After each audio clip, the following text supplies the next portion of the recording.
அஸ்ஸலாமு அலைக்கும். எப்படி இருக்கீங்க? நல்லா இருக்கீங்களா? பாருங்கள், இப்போ நம்ம வந்து இட்லி தோசைக்கு சூப்பராக ஒரு சட்னி செய்ய போகிறோம். இது வந்து வெங்காய தொக்குன்னு சொல்லுவோம். இது வந்து நம்ம வந்து தேங்காய் சட்னி, தக்காளி சட்னி சாப்பிட்டா போர் அடிச்சா இது டிஃப்ரெண்ட்டாக செஞ்சு பார்க்கலாங்க. வாங்க, இதுக்கு என்னென்ன வேணும்னு பார்க்கலாம். சின்ன வெங்காயம் பாருங்கள், ஒரு 100 கிராம் இருக்கும், ஊற்றி வச்சுருக்கேன். இது புளி தண்ணியில் போட்டிருக்கேன் பாருங்கள். இது வந்து ஒரு சின்ன எலுமிச்சம் சைஸ் இருக்கும், ஊற வச்சுருக்கேன். இது வந்து ஜீனி போட்டிருக்கேன். வெல்லம் இருந்தால் வெல்லம் போடலாம், என்கிட்ட வெல்லம் இல்லை, அதான் ஜீனி வச்சுருக்கேன். உப்பு வச்சுருக்கேன். இது வந்து ட்ரை ரோஸ்ட் பண்ணி நம்ம வந்து தூள் பண்ணி அதில் போடணுங்க. இது வந்து கடுகு வந்து 1/2 டீஸ்பூன் வச்சுருக்கேன். வெந்தயம் வந்து 1 டீஸ்பூன் வச்சுருக்கேன். அதில் பாதி தான் கடுகு எடுக்கணும். இது நம்ம வறுத்து அரைச்சி தூள் பண்ணி வச்சுக்கலாம். இது வந்து மிளகாத்தூள் தாளிக்கிறதுக்கு. வாங்க எப்படி செய்யலான்னு காமிக்கிறேன். வாங்க, இப்போ சட்டி வச்சாச்சு. இப்போ வந்து வெந்தயம் போட்டிருக்கேன்.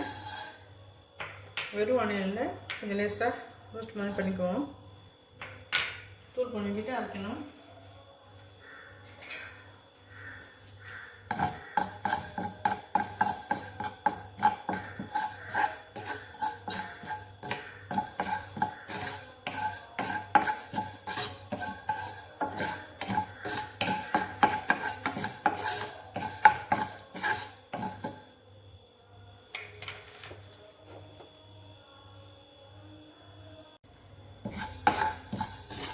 பாருங்க, கடுகு லேசாக வெடிக்குது.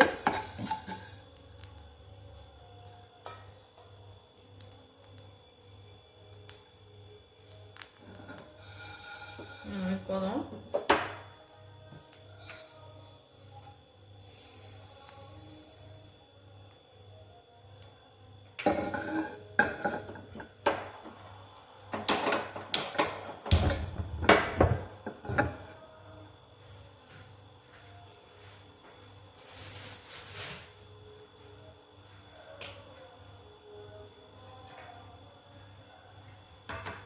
இப்போ நான் வந்து நல்லெண்ணெய் ஊற்றிருக்கேன்.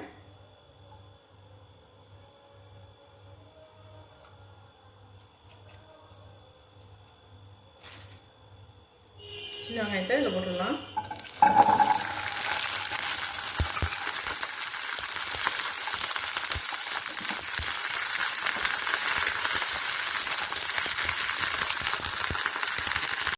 பாருங்க, வதங்கிடுச்சு. ரொம்பலாம் வதங்கணும்னு அவசியம் இல்லை.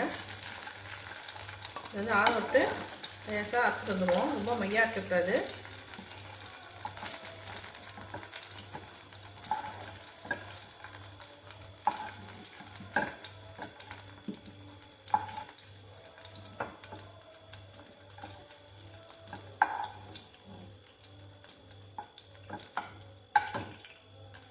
இந்த வெந்தயம் கடுகுமே தூள் பண்ணிடுவோம். இதே வந்து ஆற விட்டு நல்லா அரைச்சிட்டு வந்துடலாம். ரொம்ப நைஸாக அரைக்கக்கூடாது, கொஞ்சம் குறை அரைக்கணும். அரைச்சி வந்து நான் காமிக்கிறேன், தாளிக்கிறத காமிக்கிறேன். பாருங்கள், இப்போ திருப்பி சட்டி வச்சாச்சு. எண்ணெய் கொஞ்சம் ஊற்றிக்கலாம். கொஞ்சம்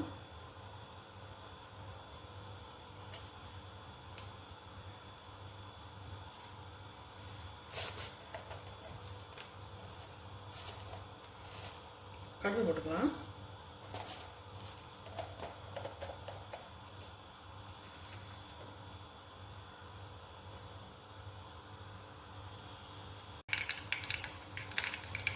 கடுகு வெடிக்குது.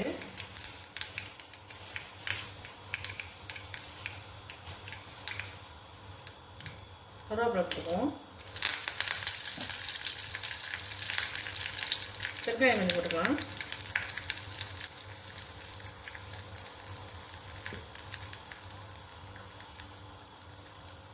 மிளகாத்தூள் எடுத்துக்கணும்னா அதை போட்டுக்கலாம்.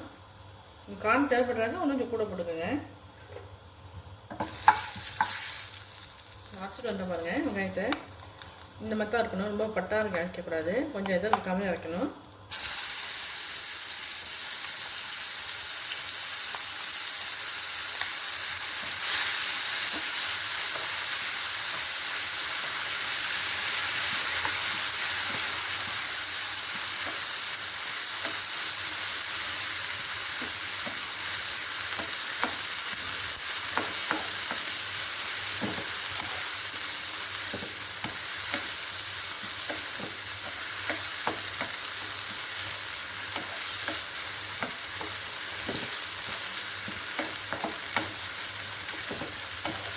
நான் எதுலேயுமே காரம் கம்மியாக தாங்க போடுவேன். எனக்கு காரம் அந்தளவுக்கு பிடிக்காது.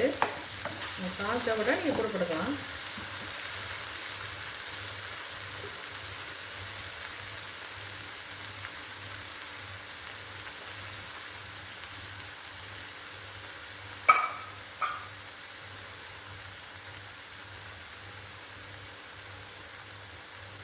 புளி தண்ணியை எடுத்துகிட்டு வந்துட்டேன், அதை ஊற்றிக்கலாம்.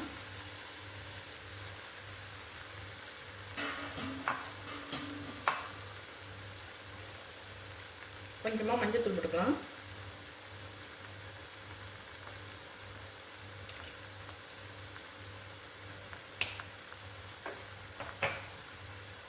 இந்த பொடி இருக்குல்ல, வெந்தயமும் கடுகும், அந்த பொடி போட்டுக்கலாம்.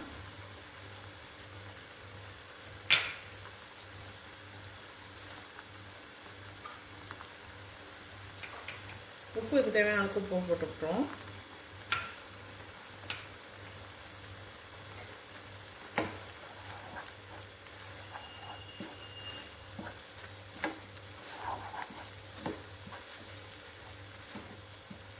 ரொம்ப சூப்பராக இருக்குங்க. தோசைக்கு, இட்லிக்கெலாம் ரொம்ப சூப்பராக இருக்கும். சாதத்து கூட குழம்பு இல்லாதப்போ இதை போட்டு பசி சாப்பிட்டா சூப்பராக இருக்கும்.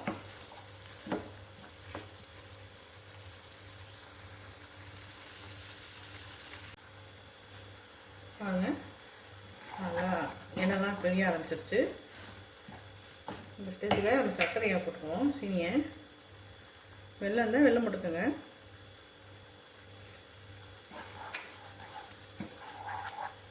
இது எல்லாமே கலந்ததுங்க. காரம், புளிப்பு, இனிப்பு ரொம்ப டிஃப்ரெண்ட்டாக இருக்கும். செஞ்சு பாருங்கள்.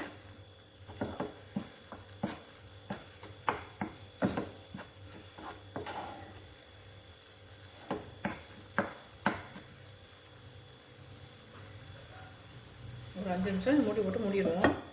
பார்க்கலாம். பாருங்க, 5 நிமிஷம் ஆயிடுச்சு. நல்லா எண்ணெய்லாம் மேலே வந்துச்சு பாருங்க.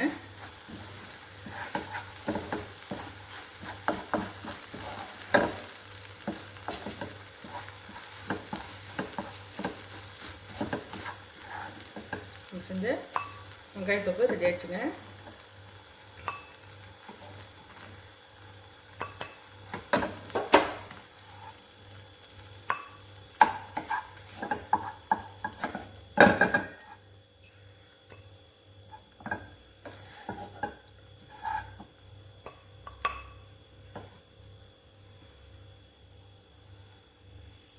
பாருங்க, நம்ம இட்லி தோசைக்கு சூப்பராக ஒரு சட்னி செஞ்சுருக்கோம். தொக்கு, வெங்காய தொக்கு. இது சூப்பராக இருக்குங்க, டிஃப்ரெண்ட்டாக இருக்குது. இதேமாதிரி செஞ்சு பாருங்கள். தக்காளி சட்னிக்கு, தேங்காய் சட்னிக்கெலாம் ஒரு அடுத்த மிச்சம் இருக்கும். இது நீங்கள் செஞ்சு பாருங்கள். செஞ்சு பார்த்துட்டு எப்படி சொல்லுங்கள். லைக் பண்ணுங்கள், ஷேர் பண்ணுங்கள், சப்ஸ்கிரைப் பண்ணுங்கள்.